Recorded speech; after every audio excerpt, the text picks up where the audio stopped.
महाराष्ट्र में रेलवे मंत्रालय का काम सचमुच अच्छा हो रहा है और उनकी टीम को मैं कॉम्प्लीमेंट करूंगी क्योंकि रेलवेज ने सफाई, इनकी मैं हमेशा प्रशंसा इसलिए कर रही हूँ कि सफाई के मामले में रेलवेज ने बहुत अच्छा काम किया है।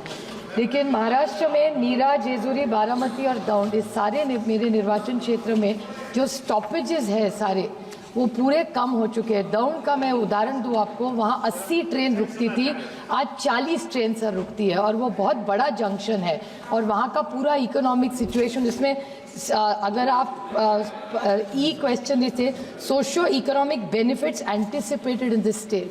सर अगर दौंड जो बड़ा जंक्शन था, नीरा बड़ा जंक्शन था, बारामती आज ग्रो हो रहा है, इस जगह अगर आप ट्रेन कम करेंगे और स्टॉपेजेस कम करेंगे तो इकोनॉमिक बेनिफिट कैसे होगा? तो आप ये एफिशिएंसी बढ़ाने के लिए स्टॉपेजेस कर रहे हैं, ऐसे बहुत बार मंत्री जी ने जवाब दिया है, लेकिन मेरी उनको विनती रहेगी कि स्टॉपेजेस कम ना करें, दूसरा कुछ सुझाव देके जिससे एफिशिएंसी बढ़े। Thank you sir. माननीय अध्यक्ष जी, मैं माननीय सांसद महोदय को धन्यवाद देना चाहूँगा। आपने प्रधानमंत्री श्री नरेंद्र मोदी जी के नेतृत्व में रेलवे का जो काम हो रहा है उसकी तारीफ की, उसको आपने सराहा, इसके लिए आपका धन्यवाद।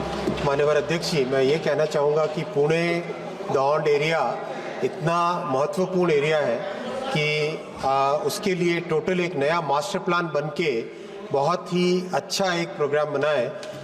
पुणे की कैपेसिटी को डबल करने के लिए उरुली में एक मेगा टर्मिनल बनाया जा रहा है। पुणे जंक्शन को टोटली रीमॉडल करके रीडेवलप किया जा रहा है। शिवाजी नगर स्टेशन को टर्मिनल बनाने की प्रयास है। फिर पुणे से लोनावला के 3rd और 4th लाइन बनाने का काम है। फिर अहमदनगर से पुणे का नई लाइन बनाने का काम है। तो ओवरऑल उस एरिया के लिए बहुत सारा डेवलपमेंट करने के काम हाथ में लिए गए और प्रोग्रेस भी बहुत अच्छी है। माननीय अध्यक्ष जी, महाराष्ट्र में अभी करीब 1,64,000 करोड़ रुपए का इन्वेस्टमेंट रेलवे का विभिन्न प्रोजेक्ट्स में हो रहा है और इससे महाराष्ट्र के रेलवे नेटवर्क का टोटल ट्रांसफॉर्मेशन होगा।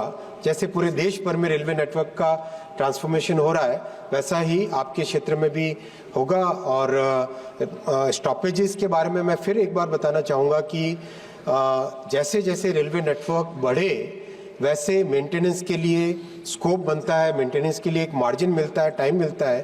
तो उसके हिसाब से स्टॉपेजेस भविष्य में जैसे नेटवर्क बढ़ेगा वैसे स्टॉपेजेस पे रिकंसिडरेशन किया जा सकता है। अभी अपने को इस नेटवर्क को सेफ रख के अच्छे तरीके से चलाने का वो मेजर फोकस करके आगे चलना चाहिए और जिस तरह से काम अभी चल रहा है माननीय अध्यक्ष जी, उससे इन प्रधानमंत्री श्री नरेंद्र मोदी जी कहते हैं कि इस 3rd टर्म में 3 गुना मेहनत करनी है। तो इस 3 गुना मेहनत से जो परिणाम आएंगे इन 5 वर्षों में रेलवे एकदम ट्रांसफॉर्म होकर निकलेगा।